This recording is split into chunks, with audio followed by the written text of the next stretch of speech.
Meu Deus. Ok. Estão me ouvindo agora, né?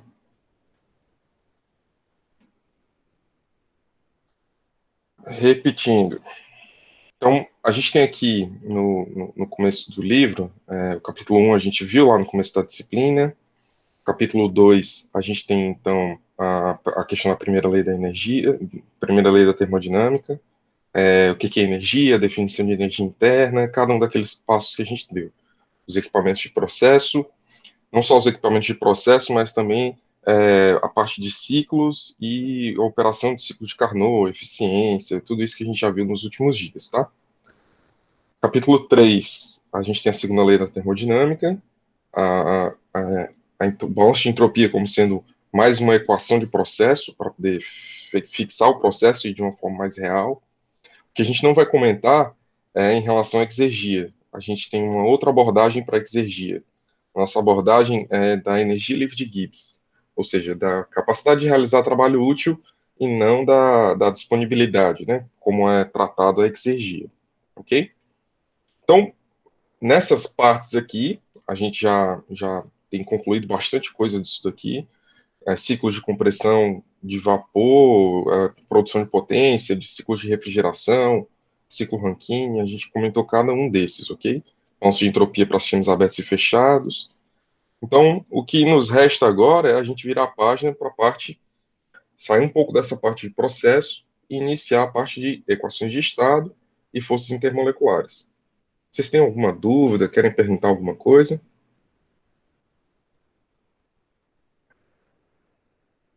Não? Então, ok. Então, o que a gente vai começar hoje seria a segunda parte do nosso primeiro semestre da disciplina de termodinâmica. Então, a gente tem aqui até os três primeiros capítulos, é só processo e transformação de energia, entropia. E o que a gente tem agora, a gente dá uma parada nisso e vai entender um pouco das propriedades das substâncias. Então, essa parte aqui, que a gente vai começar em equações de estado, forças intermoleculares, é tentando entender como é que tudo isso que a gente viu de forma muitas vezes idealizada, com teoria do gás ideal, com misturas ideais, a gente precisa de uma informação termodinâmica sobre a natureza das substâncias para poder entender como é que isso influencia cada um dos outros cálculos, ok? Então, vamos começar pela parte de equações de estado.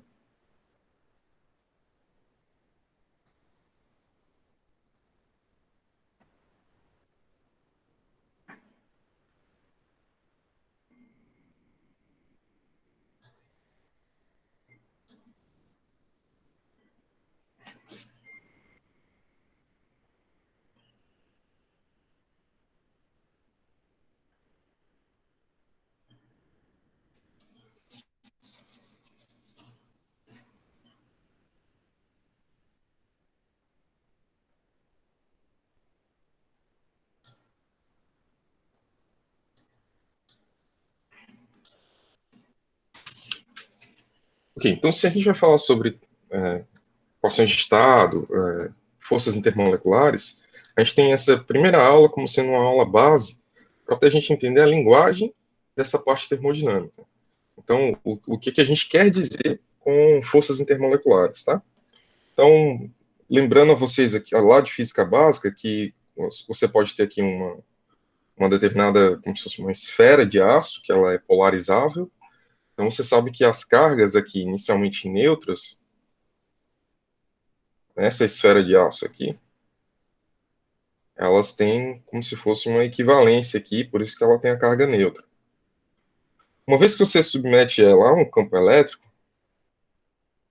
então se você tem aqui um campo elétrico, você pode polarizar essas cargas. E é mais ou menos isso que acontece com as substâncias. Então, a gente faz aquela representaçãozinha de, por exemplo, o metano, aproximadamente dessa forma. Só que ao redor do metano, você tem uma nuvem eletrônica. Então, essa fixação aqui de, como se fosse uma representação de ligações e átomos, ela não representa muito bem o que, na verdade, é a substância. Na verdade, você tem aqui um núcleo composto para cada um desses componentes e ao redor deles você tem uma nuvem eletrônica. E essa nuvem eletrônica ela pode ser polarizável. E é daí, dessa polarização dessa nuvem eletrônica, que surgem um tipo de forças intermoleculares. Então, através desse movimento de cargas, ou seja, dessa carga que está ao redor da substância, é que você tem a geração de forças de interação. Então, quando você para pensar aqui, voltando à nossa analogia das cargas, você pode ter, por exemplo, uma carga aqui, um lado, que ela tem um sentido positivo, ela tem uma carga positiva, duas cargas dessa. Você sabe que, em função dessa distância, você vai gerar uma força de repulsão entre essas duas cargas. Você também sabe que se elas estiverem em sentidos opostos, elas vão se atrair.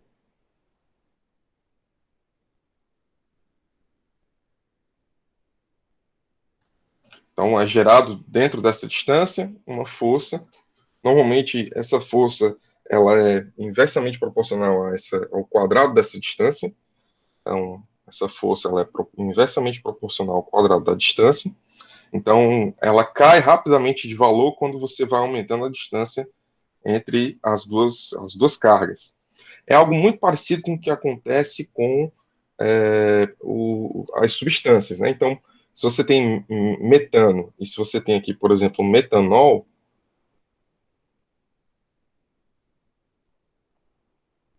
gosto de usar o exemplo do metano e do metanol porque eles são muito parecidos. E essa semelhança entre eles acaba fazendo com que você tenha apenas a diferença da formação de uma hidroxila aqui nessa parte. Mas isso faz com que você tenha um acúmulo de carga eletronegativa aqui ao redor, muito diferente do que acontece com o do metano. Então, é aqui que a gente pode ter algumas forças intermoleculares surgindo. Então, você tem forças que surgem em decorrência de potenciais eletrostáticos.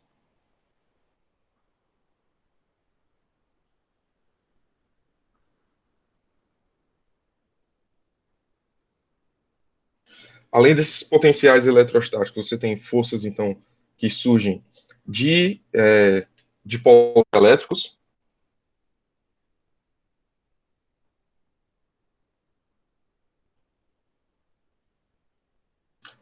Potenciais eletrostáticos seriam justamente isso que a gente está falando, né? Você tem um mapa potencial aqui em cima de uma estrutura de uma molécula, e aí você tem uma carga que está surgindo ali.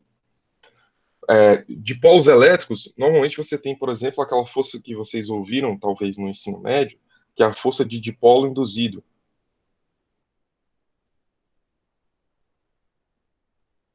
ou dipolo-dipolo.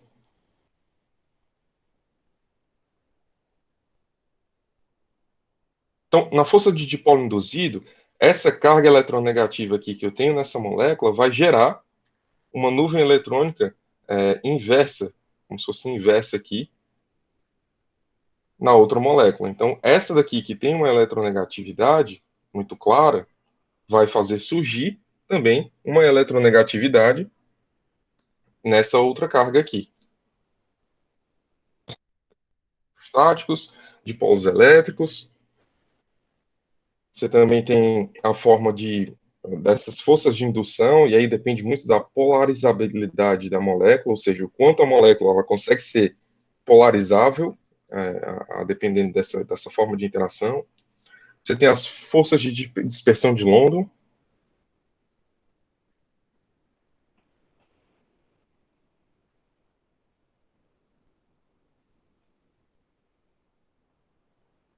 Essas forças de dispersão de London ocorrem quando você tem, por exemplo, uma estrutura de um hidrocarboneto aqui,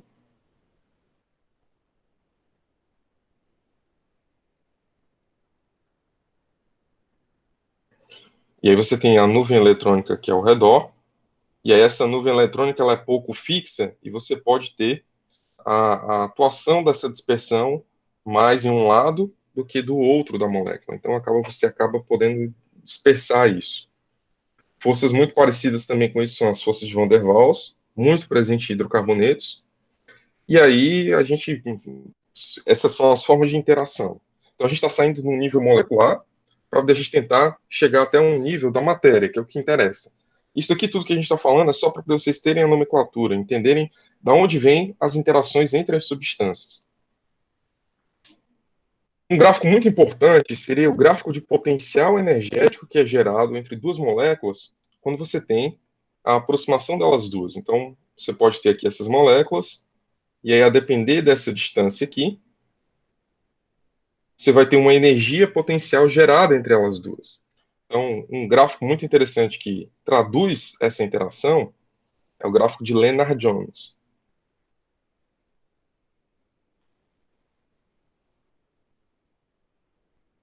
Gráfico de potencial de Lennard-Jones.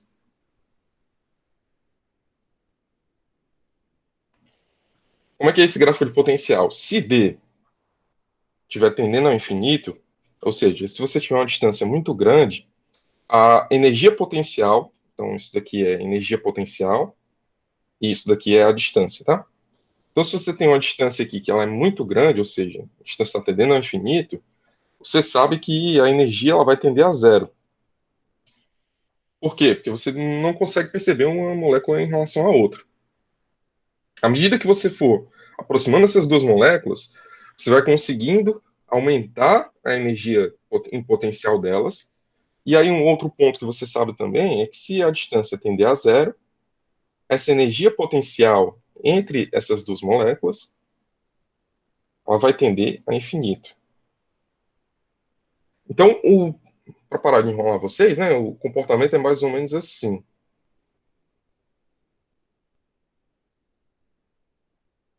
Então, quando você tem aqui a distância intermolecular muito grande, você vai se aproximando de zero. Quando você tem aqui a distância intermolecular muito pequena, ou seja, tendendo aqui a zero, isso aqui seria zero, então você tende a infinito. Tem um ponto aqui interessante que seria esse ponto aqui, ó, que é o ponto da menor energia possível. É como se fosse um ponto de equilíbrio entre essas duas moléculas, em que você tem a menor energia gerada entre elas duas. Nesse ponto aqui, você tem dois parâmetros importantes para a equação de Lennard-Jones. Então, você tem aqui o parâmetro de tamanho intramolecular, que seria relativo a esse valor aqui, e você tem um parâmetro de energia intramolecular, que seria esse daqui.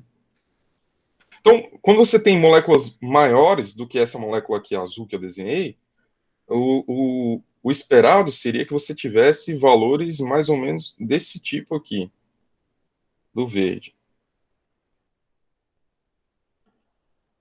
Você tem uma energia similar, ou seja, uma molécula do mesmo tipo, mas você só aumentou o tamanho dela. Seria esse o tipo de deslocamento esperado.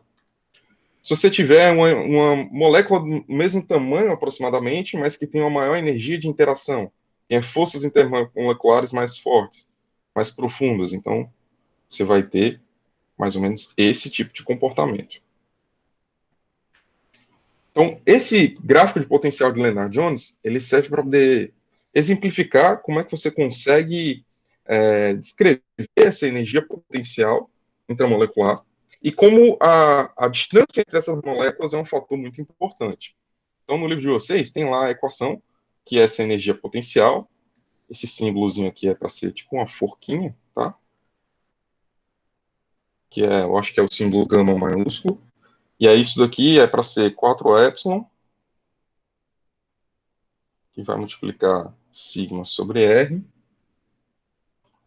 elevado a 12, menos sigma sobre R, elevado a sexta. Então, essa seria a equação que descreve cada um desses parâmetros aqui. Então, a relação entre a energia e a distância. Ok? Certo, gente. Então, bom, nesse ponto, a gente tem, então, como estabelecer os princípios pelos quais a gente precisa estabelecer relações entre propriedades macroscópicas. Então, a gente está saindo no mundo microscópico, agora do que eu estou descrevendo para vocês, e vai começar a entrar no mundo macroscópico das substâncias. Então, eu estou conseguindo estabelecer uma relação entre a distância intermolecular e a energia de interação intermolecular. Isso aqui é importante por quê? Porque eu vou saber agora que pressão e volume são variáveis que vão influenciar diretamente na energia intermolecular.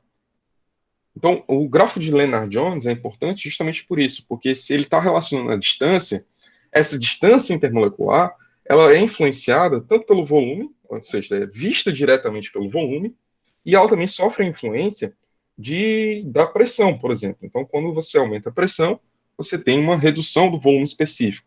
Essa redução do volume específico aumenta a proximidade intermolecular. Ela é capaz de afetar essa energia em que as moléculas estão se relacionando? Para muitas moléculas, sim. Ok?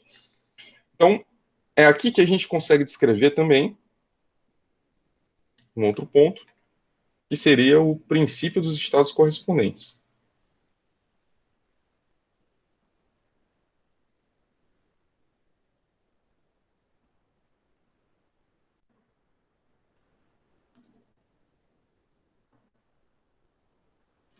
O que é o princípio dos estados correspondentes? Vocês já ouviram alguma coisa muito rápida em PPT sobre isso? O princípio dos estados correspondentes é o princípio pelo qual a gente consegue escrever equações de estado diferentes dado o gás ideal. Então, é com esse princípio dos estados correspondentes que a gente consegue descrever que se você linearizar, ou se você adimensionalizar, melhor falando, né, as forças de interação, os parâmetros de interação, ou seja, se você tiver aqui uma determinada força de interação, que é o que você está tentando levar em conta, se você adimensionalizar, ou seja, você pegar aquela energia potencial, dividir pela nossa energia de equilíbrio, daquele ponto específico para cada molécula, se você pegar essa distância e adimensionalizar com a distância, com o tamanho intermolecular, isso daqui é para ser uma função que pode ser descrita para qualquer componente. E para todos eles, você consegue descrever esse comportamento. Esse é o pensamento abstrato. Qual é o pensamento real? O que a gente tem aqui de importante no princípio de estados correspondentes? É a definição do que são as propriedades reduzidas. Então, se eu tiver aqui a temperatura reduzida como sendo a temperatura pela temperatura crítica, pressão reduzida como sendo a pressão pela pressão crítica, volume reduzido, volume sobre volume crítico, ou seja, qualquer propriedade reduzida,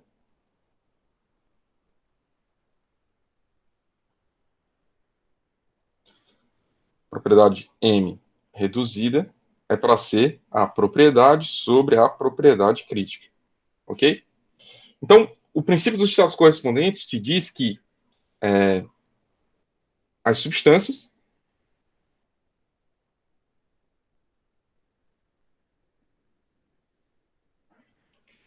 se desviam no comportamento de gás ideal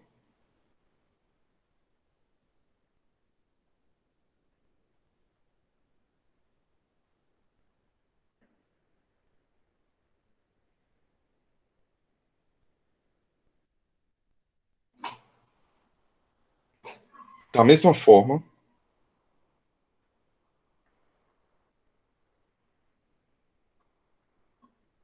quando submetidas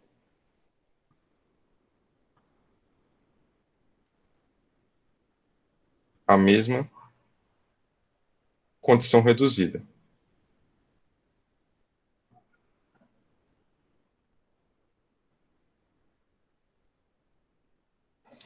Tá, professor, o senhor falou, eu não entendi nada. Vamos lá. Então, se eu pegar qualquer substância e pegar ela na mesma temperatura reduzida, pressão reduzida, eu vou ter o mesmo desvio do comportamento do gás ideal, independente de qual seja a substância.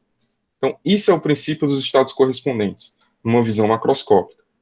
Então, vamos definir algumas coisas aqui, né? O que é se desviar do comportamento de gás ideal? A gente tem uma outra definição, que é a definição do que é fator de compressibilidade.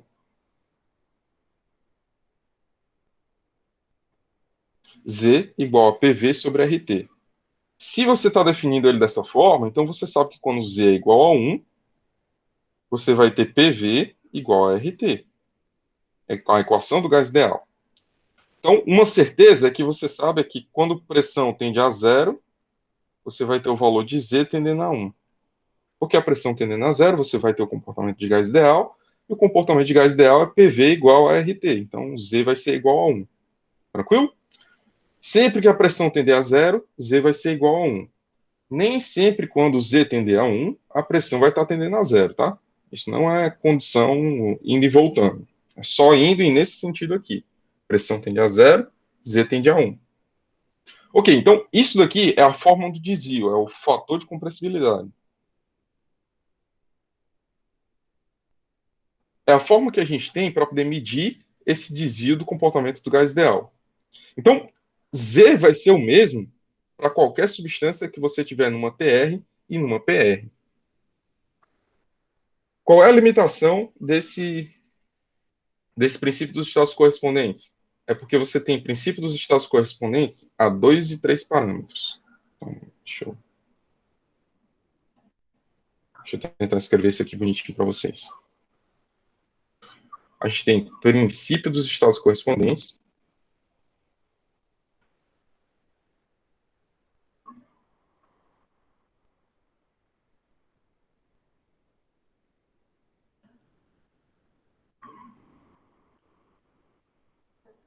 Você tem ele a um parâmetro,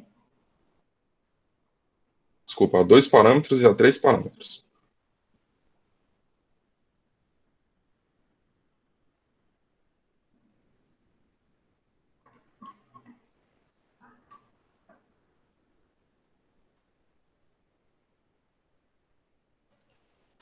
O que é o princípio dos estados correspondentes a 2 parâmetros? É quando você diz que Z é o mesmo, sendo função somente de pressão reduzida e temperatura reduzida. Se você observar aqui, a gente tem 2 parâmetros, e esses 2 parâmetros, eles lembram muito aqueles 2 parâmetros que a gente tem de Lennard-Jones, a energia e o tamanho intermolecular, ok? Então, energia e tamanho são 2 parâmetros que a gente está fixando. Só que a gente percebe que isso daqui falha para quando você tem qualquer componente mais diferentão. O que é um componente mais diferentão? Então, por exemplo, se você pegar aqui octano,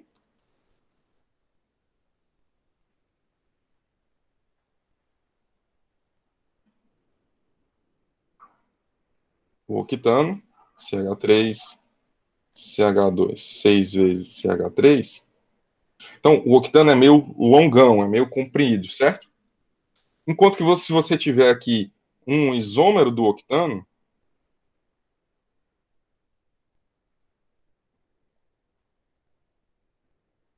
então, aqui, não tem esse CH, só um C aqui. Se você tiver o octano iso,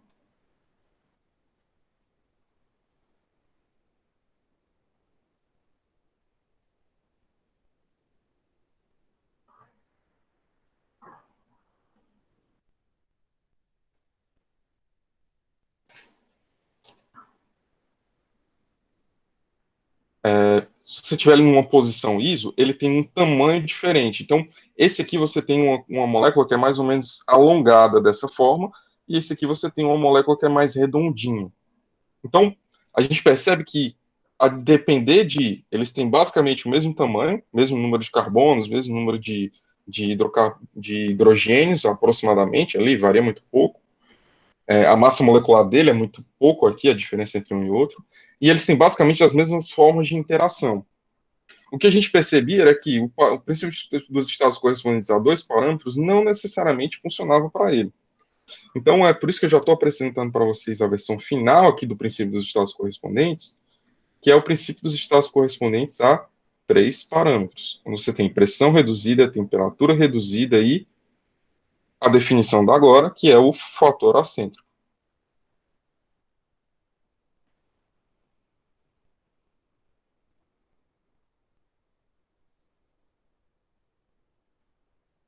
O que é o fator acêntrico? O fator acêntrico é como se fosse uma medida de o quão redondo a sua molécula é. Então, na verdade, não é a medida do quão redondo, é o quão não redondo ela é. Então, por isso que é acêntrico. Então, se você tem uma molécula que ela é muito redondinha, muito perfeitinha, como, por exemplo, os gases nobres, você vai ter um fator acêntrico menor. E se você tiver uma molécula que ela tem uma estrutura meio maluca, então você vai ter um fator acêntrico maior.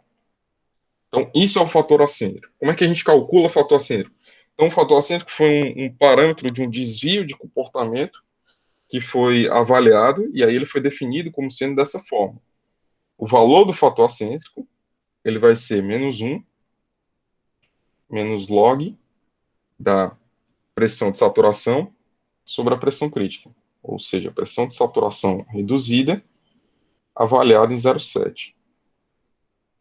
Então, isso daqui seria a equação para cálculo. Só que você não precisa calcular isso porque todos esses dados aqui são tabelados. Então, você tem esses dados aqui todos em tabelas. Só estou te explicando a origem desse fator acêntrico. É justamente numa comparação da pressão de saturação reduzida. O que todos os componentes deviam estar ali todos juntos, eles se diferem justamente pelo formato dessas equações, desses componentes. Ok? Então, aqui a gente tem um estabelecimento do que é o nosso princípio dos estados correspondentes. Então, todo mundo se comporta basicamente da mesma forma quando submetido na mesma pressão reduzida, temperatura reduzida e fator acêntrico. Qual é a consequência disso para a gente? É que aí a gente consegue desenvolver equações de estado. A gente consegue começar a parar para pensar em como a gente consegue resolver, e aí aqui a gente vai falar já de equações de estado.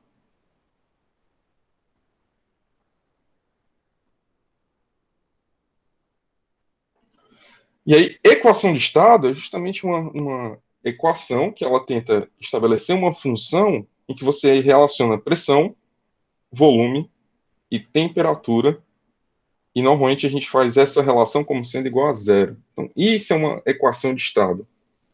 Ela é uma equação de estado porque pressão e temperatura normalmente vão te definir qual é o estado termodinâmico que você está naquela substância. Então, essas coordenadas que são facilmente mensuráveis, como pressão e temperatura, quando você junta com a informação volumétrica, você já extrai a primeira informação dela, que normalmente são os cálculos de densidade, os cálculos de volume, como sendo função da pressão e temperatura. Ok? Só que equacionar as funções de estado como volume em função da pressão e temperatura normalmente não é um negócio muito interessante. Ela fica uma função implícita no volume. Vocês sabem que é uma função implícita, que é a função implícita é aquela que você não tem a variável isolada de alguma forma, né? Então, um exemplo de uma equação de estado que vocês devem conhecer muito bem é, primeiro, a equação do estado do gás ideal,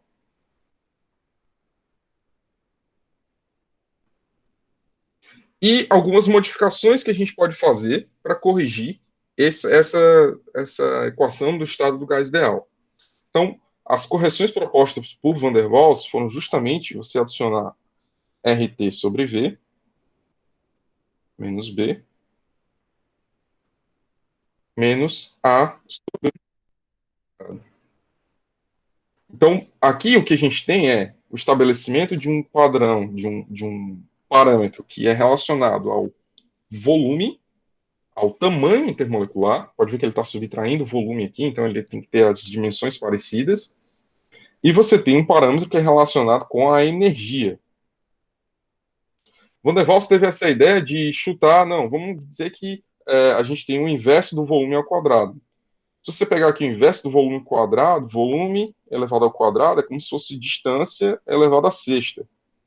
Então, é um negócio que meio que faz sentido quando a gente pensa em interações de Van der Waals e qual a equação que descreve essas interações. Então, esse potencial, ele é mais ou menos como se fosse uma constante e a distância dessas moléculas elevada à sexta. Por isso que ele pensou nesse termo elevado ao quadrado. Então, é mais ou menos isso o motivo de que o termo atrativo, normalmente isso aqui é chamado de termo atrativo,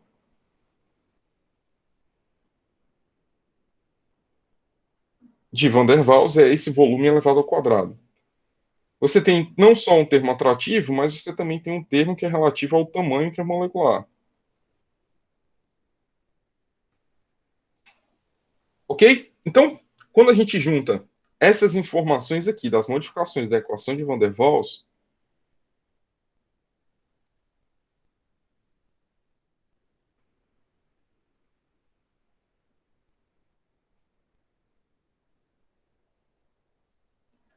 junto, você começa a perceber que faz sentido, né? Tudo que eu tenho falado até agora, porque ele utilizou aqueles conhecimentos das interações do tipo Lennard-Jones, ele pegou um daqueles tipos ali e viu, não, se eu tiver aqui a maior contribuição é desse termo elevado a sexta, então eu vou ter um termo atrativo que é volume elevado ao quadrado. Se eu tenho esse tipo de termo atrativo, eu também tenho um parâmetro de tamanho intermolecular, e aí a gente tem o desenvolvimento da equação de Van der Waals. Essa equação de Van der Waals funciona muito bem, professor? Não, não funciona muito bem. Ela está aqui para fins didáticos, para poder ficar claro para vocês como é que é o desenvolvimento dessas equações de estado e como é que a gente pode utilizá-las e qual é a utilidade dessas equações de estado. Então, eu já tinha feito para vocês a descrição do que era o gráfico de pressão-volume, um gráfico de pressão-volume para uma substância pura. Você sabe que você tem um domo de saturação, ele está separando aqui tudo que é equilíbrio líquido-vapor, tudo daquilo que é fase pura, e você tem aqui em destaque o ponto crítico. Vocês já sabem aí também que o ponto crítico é aquele ponto em que você tem uma isoterma que ela se comporta com um perfil de inflexão. Então, enquanto você tem aqui a pressão sendo mantida constante durante o equilíbrio líquido-vapor, isso aqui seria uma isoterma, T constante, e no ponto crítico, você teria aqui mais ou menos o que seria um ponto de inflexão para as curvas que são decaimentos contínuos, quando você está na região acima do ponto crítico. Então, esse ponto crítico aqui, essa isoterma crítica, ela tem como característica de que a variação da pressão com o volume, então a primeira derivada ela vai ser igual a zero e a segunda derivada também vai ser igual a zero. Com a temperatura constante vai ser igual à segunda derivada.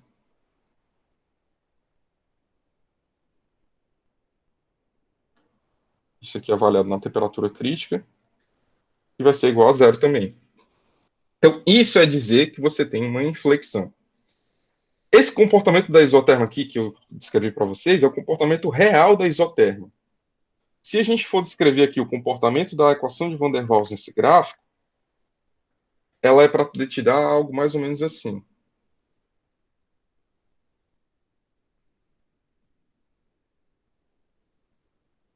Então, aqui eu errei de propósito, realmente, normalmente as equações cúbicas de estado, que é esse tipo da equação de Van der Waals, elas não conseguem pegar muito bem as informações de volume na fase líquida. Então ela fica um pouco distante. Óbvio que está muito torto isso aqui, né? Mas deixa eu tentar colocar aqui de uma maneira um pouco melhor.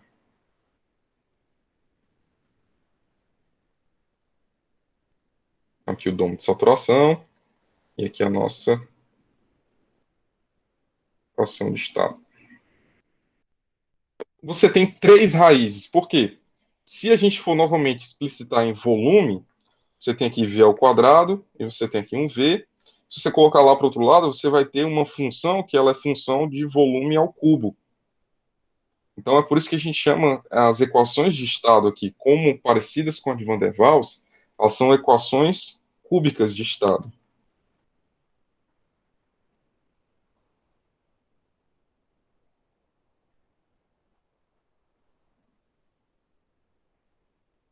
Então essas equações cúbicas de estado é porque elas são cúbicas no volume.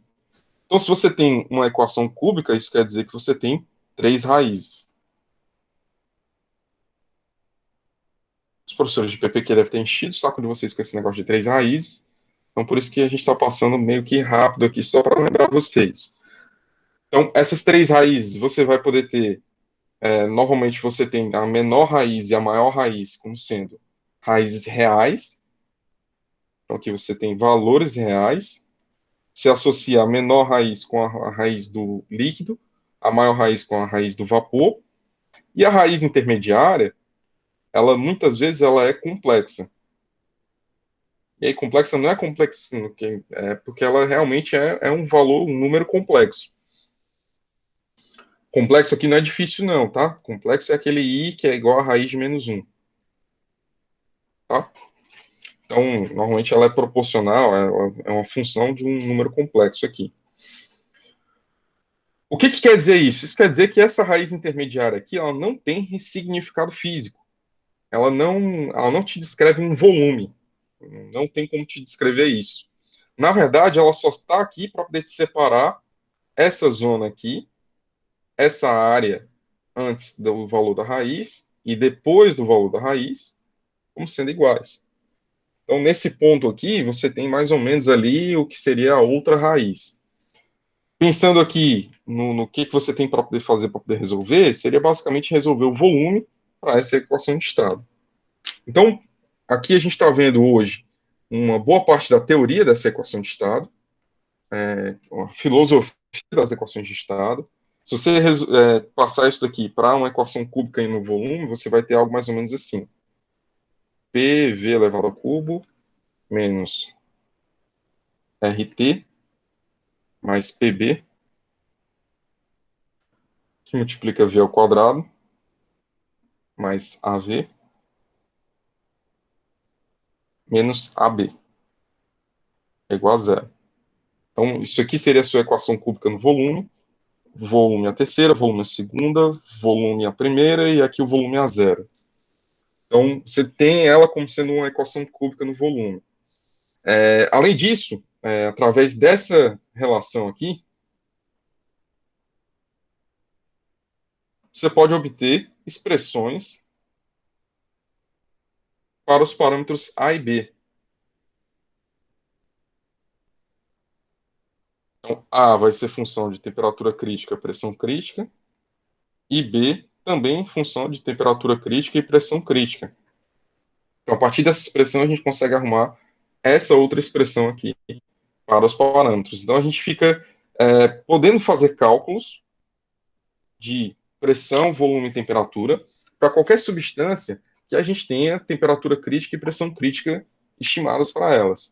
Então, o que a gente percebe é que a gente começa, então, a perceber que a identificação das substâncias, ela mudou um pouco agora. Então, sempre que você quiser entender uma substância, a primeira coisa que você precisa ter para poder você entender essa substância de uma maneira mais própria é você ter a temperatura crítica e a pressão crítica. E aí, se vocês não estiverem dormindo, se vocês estiverem prestando atenção na aula, vocês vão me perguntar, professor, e o fator acêntrico? Só para lembrar, a equação de Van der Waals é uma equação do princípio dos estados correspondentes a dois parâmetros. Então, você só precisa de pressão crítica e temperatura crítica para poder fazer os cálculos com as equações de estado de Van der Waals.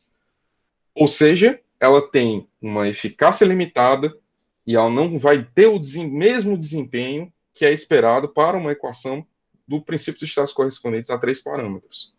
Ok? A gente vai brincar um pouquinho com essa equação de estado de Van der Waals. Até a próxima aula a gente vai estar brincando um pouco com ela, para depois a gente passar para as equações que realmente são utilizadas na prática. E aí essas equações de estado aqui são as equações de estado de três parâmetros, triparamétricas, tá? Isso especialmente quando a gente está falando de equações cúbicas. E aí tem outros tipos de equações que aí elas são úteis para poder a gente entender o que a gente está precisando fazer aqui. Então, por hoje, a gente está parando aqui no ponto 4.3 do livro de vocês. A gente consegue, então, estabelecer aqui algumas propriedades e verificar algumas metodologias do que a gente precisa fazer nas equações cúbicas de estado. E aí, com essas equações cúbicas, a gente consegue fazer aqui algumas aplicações para cálculos de densidade, cálculos de equilíbrio, principalmente no que se refere à densidade do líquido, densidade do vapor, e aí a gente consegue ir desenvolvendo aqui o conhecimento que a gente precisa. É através das equações de estado que a gente vai conseguir ter, através dessa relação entre pressão, volume e temperatura, todas as relações que a gente precisa para cálculo de qualquer substância. Então, o objetivo final das equações de estado em termodinâmica é a gente conseguir calcular entalpia em função de pressão, volume e temperatura. E aí sim a gente vai estar atendendo o objetivo que a gente precisa. Tá bom? Vocês têm alguma dúvida? Eu tenho uma dúvida rapidinho. Diga lá. Eu lembro de ter usado uma vez o software do Thermosolver e existia, eu acho que era o hidrogênio, que tinha um fator acêntrico negativo. Por que que aí tem isso? Isso, o problema do hidrogênio é que ele é tão pequenininho, que ele foge da regra do fator acêntrico. Então, o fator acêntrico, para poder escrever melhor para vocês aqui o que, que ele é, você tem aqui normalmente o log da pressão de saturação reduzida, tá? Que é a pressão dividida pela pressão crítica. Você vai ter aqui o eixo que vai ser 1 sobre a temperatura reduzida. E o que foi visto era que moléculas como os gases nobres, eles tinham valores mais ou menos assim. Então, em vermelho aqui eu estou desenhando como se fosse argônio, criptônio, xeônio. Então, todo mundo que é gás nobre, todo mundo que é bem redondinho, que o, a regra de valência é completa, né? Você tem ali a regra do octeto deles bem completinho, sem nenhum elétron faltando. E eles são basicamente um núcleo com a sua eletrosfera ao redor. Então, você tem eles com esse valor daqui. Quando a gente via substâncias como o octano, como as outros componentes, a gente via que eles se desviavam. Então, quando você faz esse tipo de gráfico, por isso que é fixo em um determinado valor aqui, e aí você define o fator acêntrico como sendo essa diferença aqui. O que acontece para o hidrogênio é que, ao invés dele estar abaixo dessa curva, ele está acima, tem um sinal invertido. Então, aqui vai ser o do hidrogênio. Então, ele só tem esse comportamento matemático, efetivamente. Então, o significado físico do fator acêntrico como sendo um fator acêntrico negativo é só uma característica da substância que ela realmente é muito pequena, muito esférico. Ela consegue ser mais esférica e menor do que os gases nobres que a gente estava considerando. O que acontece para o hidrogênio, né? Já que ele é só o próton com o elétron aqui ao redor dele. Esses aqui têm um núcleo um pouco mais complexo e tem um tamanho maior. Então é basicamente por isso. Ok? É como se o zero da gente fosse definido para gás nobre e o hidrogênio acabou sendo menor. Isso acontece para o hidrogênio e para o hélio, se não me engano, tá? Eles têm correlações específicas para poder você calcular e você medir essa relação deles entre a temperatura crítica, a pressão crítica e o fotoacêntrico deles. Tranquilo? Bem, professor. Beleza, gente. Então, se vocês não têm mais dúvida, é basicamente isso, e aí a gente vai tocando os conhecimentos que a gente tem aí no capítulo 4 do livro agora, tá? Então, qualquer dúvida, estou à disposição, e valeu aí, gente.